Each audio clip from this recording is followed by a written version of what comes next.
Hello folks and welcome to the Three Stooges review. This is the 21st film that they did with Columbia and it's called Dizzy Doctors, and here's our review. Dizzy Doctors was directed by Del Lord and it was written by someone named Al Ray as well as Charlie Melson.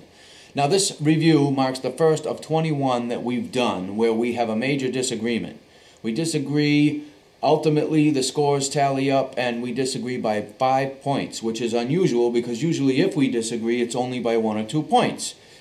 I personally feel that this film is not one of the best Three Stooges films. However, it does have some classic and hilarious moments.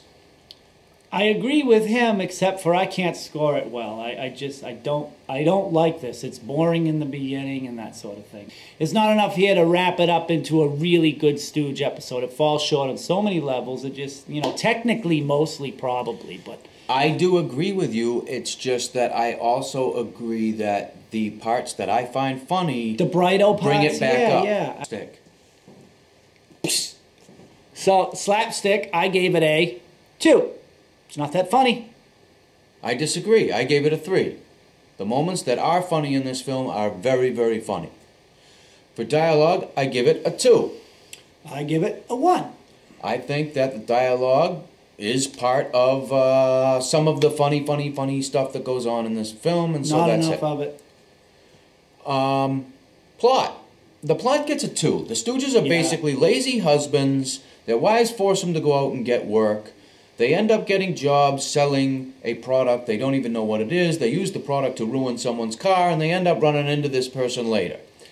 Classic Stooge episode. Really doesn't sound like a hell of a plot, and that's why it gets a 2. But it also falls apart at the beginning and the end. The only thing that's good here is the middle. The running around and selling the Brighto in the streets. Yes, I agree. That stuff's funny.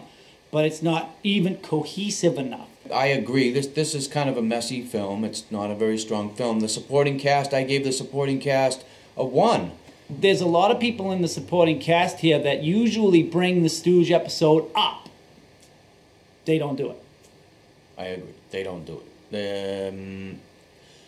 Individuals' performances. Curly and Larry get 2s from me. They've definitely been funnier in other films. This does mark Larry's most prominent role in a Three Stooges film since Woman Haters, I believe.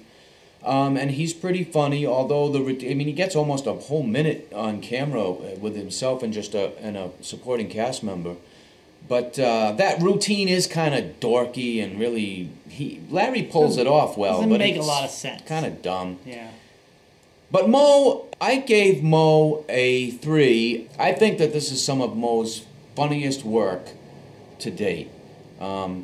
He's very much a bully almost for no reason, and yet somehow it totally works. He's very funny. I guess obviously he's working with Larry and Curly. I suppose they help play into the whole thing and make it work. Yeah. Well, I give Curly and Larry 1s and Moe a 2 because of what he's saying. Moe's funny in a few instances. He's really funny. And the rest of it, again, falls short. We just don't have a cohesive Stooge episode here for me. I didn't smile through the whole thing. I laughed maybe twice. That's not, the ADR's bad, in my opinion. The writing's bad. The supporting cast is bad. I mean, you tell me what makes a great Stooge episode. A few smacks? That's not, okay, so boo, boo, boo, boo, boo, and smack, smack, and what he calls the runaround. Yeah, the runaround, I think this is the first time that the Stooges use something that I call the runaround. It's basically where the Stooges are chased around and around in a corridor or a hallway with a bunch of rooms, and they kind of, everybody kind of goes in and out of all the different rooms like a cartoon. I think this is the first time that the Stooges have played with that idea. Yeah, and that's all great and wonderful, but it doesn't make a great Stooge episode. So the things that I said are just, that's why, I'm not down with this one. Pretty Girls gets a 1. Yeah. There's some women in this, but no really pretty girls. So my final score is only 11 for this one. Mine is a 16, which is a little better, but not really enough to make this a really powerful Stooge film. Right. And I feel funny about that. This is another one where, I had a real hard time rating this one because the fact of the matter is, he is right. I don't agree with the intensity to which he is right, but I do agree. This film is kind of sloppy. The supporting cast is almost... I almost want to say that they're terrible. Yeah. They don't bring anything to this film, and Moe's great, but Larry and Curly have been so much better. I guess it's, you know, so, and the Brighto routine, a lot of the Brighto stuff is very funny.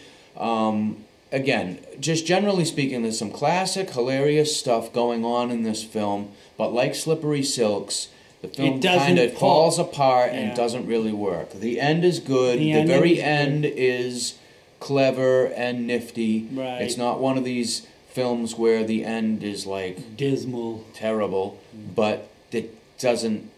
It still doesn't bring it together. I mean, we don't have any glue here to say. You know, again, if we took off the end and we took off the beginning and just had a Brighto episode, I might have said this might have gotten really high marks. So anyway, you know what? That's all we're gonna say. See this one. Tell us what you think. Comment for us because we'd like to know. Okay, so next time we're going to do Three Dumb Clucks. And we'll see you next time on Three Stooges Review.